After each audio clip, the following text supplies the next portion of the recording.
Going to dish out 3 bold takes for the upcoming season. Here we go, starting with Jordan Love. What's it going to look like? Yeah, Green, I don't think I was bullish enough. The Green Bay Packers are going to go 15-2. They're going to have the 1 seed, and Jordan Love is going to be the MVP. I think they go toe-to-toe with Kansas City, lose in overtime in the Super Bowl.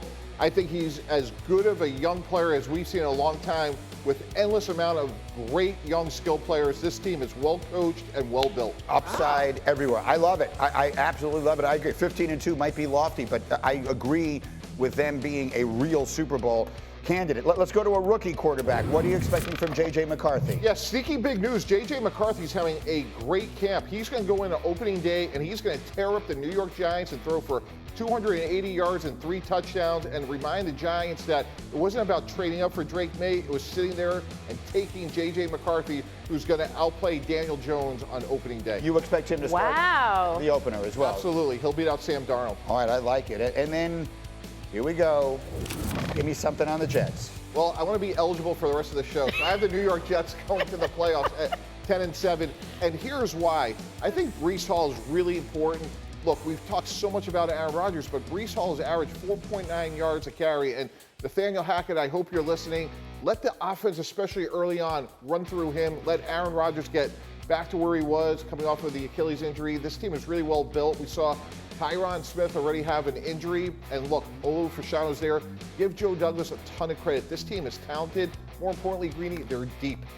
Yes, I agree. I am very concerned about the Hassan Reddick thing. I mean, I don't really understand how that happened, like how the Jets wound up trading for a player that everyone knew was going to hold out if he didn't get a new deal, and then they didn't give him a new deal, and now he's holding out, and they seem surprised about it. So I'm not sure. You're right? You okay? No, I'm not okay. Why would anyone be okay with that? But let's go back to the other piece of this, and that is the 41-year-old Aaron Rodgers, who, by the way, isn't 41 yet, but he will be in December. Hawk, what should we expect that offense to look like? The Jets might very well have the best defense in the NFL. So I'm not sure exactly what Aaron Rodgers and Garrett Wilson and Breece Hall and eventually Devontae Adams need that offense to be. What is your sense of it, Hall? Yeah. You know what? I think it all hinges, obviously, on Aaron Rodgers' health. But when he is healthy, he is still an elite quarterback. Now, look, I'll question Aaron Rodgers' leadership. I will question his relatability in the NFL locker room as a middle-aged man who cares about middle-aged man things. But as it pertains to his on-the-field abilities, he has the abilities of an elite quarterback. And if he is healthy, this offense will not just be serviceable. It will be good. Now, Nathaniel Hackett, does he have a say-so? I would say some of it, but this is really Aaron Rodgers' show. And the reason why he is still so good is because the game becomes so cerebral at his age, and typically players can't maintain their physical abilities. When you come in the league at first, you are relying solely on your physical abilities. And then once you get the second contract and beyond, you have your physical abilities and the experience of expertise. And then on the back end, it's almost all mental. Well, Aaron Rodgers has been able to maintain that, very similar to LeBron, very similar to Tom Brady. If he can be healthy, this offense can still be special with the weapons they have. Okay, very good.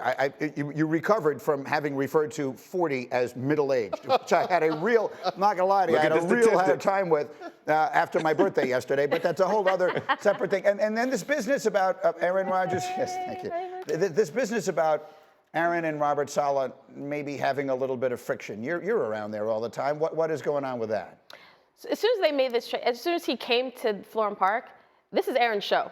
So that, to me, I'm not surprised. Like, you got to understand, like, Aaron is running things. Like, Nathaniel Hackett, take a back seat. Aaron is running things. Like, that's the reality when you give up that much to get this type of guy, this type of personality. I do want to push back on something Hawk said. I don't worry about his leadership. Having been in that building for many years, and now seeing the difference in players, the growth of guys like Garrett Wilson and Sauce and Breece and now Aaron Rodgers, when you see them on the practice field talking and trying to get on the same page, I don't worry about Aaron, the leader, actually. I think guys realize last year they were in awe of him. Now they're like, okay, we need to get on his page and we understand what's at stake. I will continue to say this. If you just look at the Jets roster, take the name Jets off it, you would say, okay, I could see this easily being a playoff team. So give them some credit. Aaron Rodgers at 40, 41, he's still elite, and this is a team that went 7-10 with Zach Wilson and whatever they had. You know, Greedy, like to that point, like Rex Ryan, who sits here every Monday with you, if he was the head coach of the Jets, he would be telling Nathaniel Hackett, hey, early on, 20 passes a game, even though we have Aaron Rodgers, it's a long season. We have a great defense. We have an improved offensive line. We have a great runner in Breece Hall. So let's make sure that Aaron Rodgers, look, I was around Favre and Vinny Testaverde, work with Dan Marino. They always talked about the end of their careers. It was because it was their feet, their ankles, their lack of short area quickness. Let's make sure that Aaron Rodgers still has that. Let's keep him out of harm's way. Is Brady the blueprint? I mean, Brady changed teams late in his career, didn't have the injury, won the Super Bowl his first year, obviously. Brady, a little different kind of, a little different breed of cat, I guess, than Rodgers is, but not all that different. I think it could be Peyton Manning of Denver, where he was a complementary piece to a really good defense. But Rodgers should be so much more than that. Well, right? that's the thing. You can't use Brady. You can't use Brady, though. Greedy. Because they're not the same guy. Their careers. I got to push back on that, though. Like, he should be. We don't know. It's a grade of incomplete. It's an Achilles tendon injury. Let's see. But what we saw with Peyton Manning in Denver was he was smart. He was complementary to a great defense. To Kbart's point, that Jet defense doesn't have to give ground to anybody. And they have never played with a lead. I don't know if they know what it's like to play with a lead. The guys talked about that at camp. Like, as a defense, we understood, hey, man, we're not going to play with a lead. Like, we got to tighten up. We've got to be better. That's a lot of pressure each and every week for them. We begin with the monitoring of this very significant developing story about Brandon Aiyuk. So here's what we learned yesterday. We know that Aiyuk and the 49ers are in something of a stalemate or a standoff. So trades are being explored. The Patriots have decided not to explore any further trade possibilities, but the Steelers and the Browns are still in the mix for a trade. I want you to hear Niners head coach Kyle Shanahan. You tell me if this sounds like a guy who thinks he's going to have Aiyuk on his team this year. Brandon's a great player, so it's real hard to be better when you lose a great player. So hopefully it'll all work out best for him and best for us in the long run. Disappointment it's reached this point? I know it could be resolved, but I mean it's been at this point for a little bit, so it's nothing really new to me. I mean, you're always disappointed when you can't keep a hold of all your players or it's not going exactly right. I mean, I don't like losing anybody, so that's why I'm hoping it does work out here. Boy, it certainly doesn't sound, right? It doesn't sound like a guy who thinks he's going to have Brandon Aiyuk on his team, and that is really significant. And so Hawk just seems to have left for some reason. We'll figure out what that's all about. It's too much. He can't take it. He saw there was a receiver opening. He's like, I'm out. He's like, get my agent on the phone. The Niners need somebody.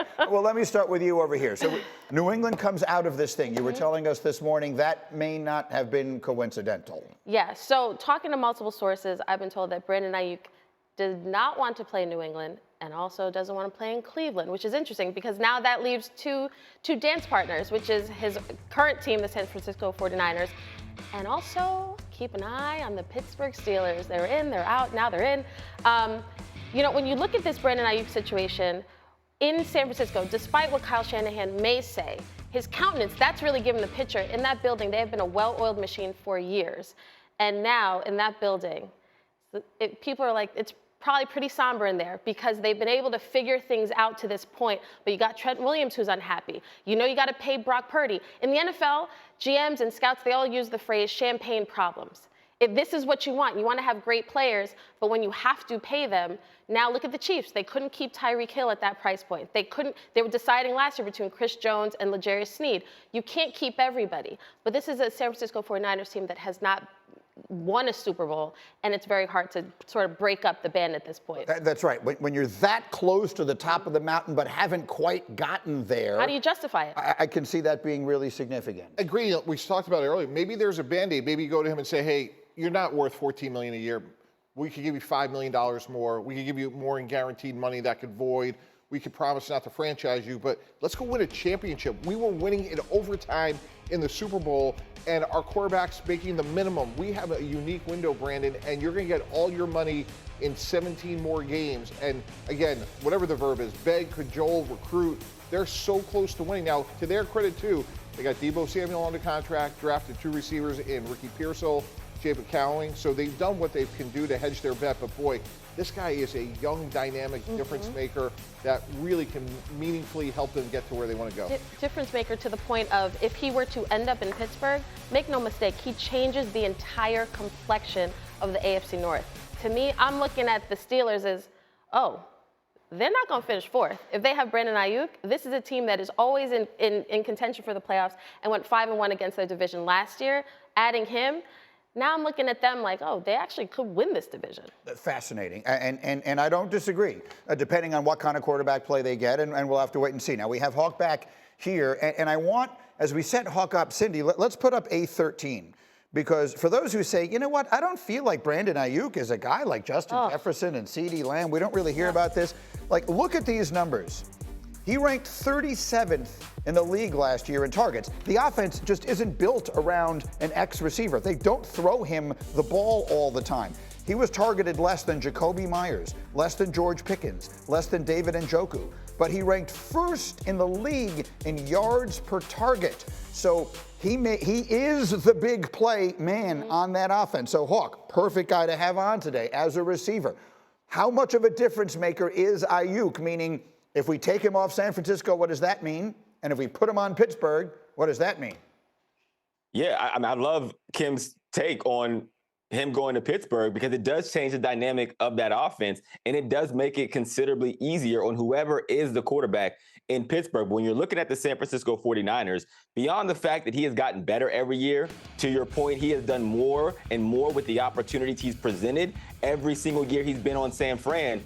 His help of the development of Brock Purdy is the most important thing for this offense. As you saw Brock Purdy come on, what you saw was the chemistry build between those two, and it went from being Deebo Samuel as the number one guy to very quickly Brandon Aiyuk being that. And I can promise you, Kyle Shanahan is not comfortable with losing Brandon Aiyuk. He does not like running offenses without a true number one receiver. As a number one receiver, that was not a true number one receiver that he had to coach, and myself in 2014, it makes him uncomfortable not having that on the outside. And Deebo is an incredible football player. They obviously have other weapons in, running back, tight end, and what have you. But still, without Brandon, you start to question what this could look like for Brock Purdy's development, maturation, as he learns to live life without the chemistry and rapport that he had with Brandon Aiyuk on the outside. That's a really well-made point, and I can illustrate it. Cindy, let's put up A14. Okay, how important was Aiyuk to Brock Purdy? They led number one amongst all quarterback wideout combinations in yards per attempt last year. Purdy, when targeting Aiyuk, had a QBR of 95, completing 72% of his passes. So that just puts some numbers to the point that Hawk is making, which is very important. Yeah, and to add to that, Grady, I wonder if we're the 49ers, they say we'd rather trade him to the Browns because we can get Amari Cooper back, because Amari Cooper is a veteran receiver that we could plug in, whereas Pittsburgh, who knows what we're going to get back. Maybe it's Roman Wilson. So to Hawk's point, I just wonder if I'm San Francisco, I'm trying to push this more to Cleveland because at least I know with Amari Cooper, it's not the same, but he could plug and play at least for 1 year.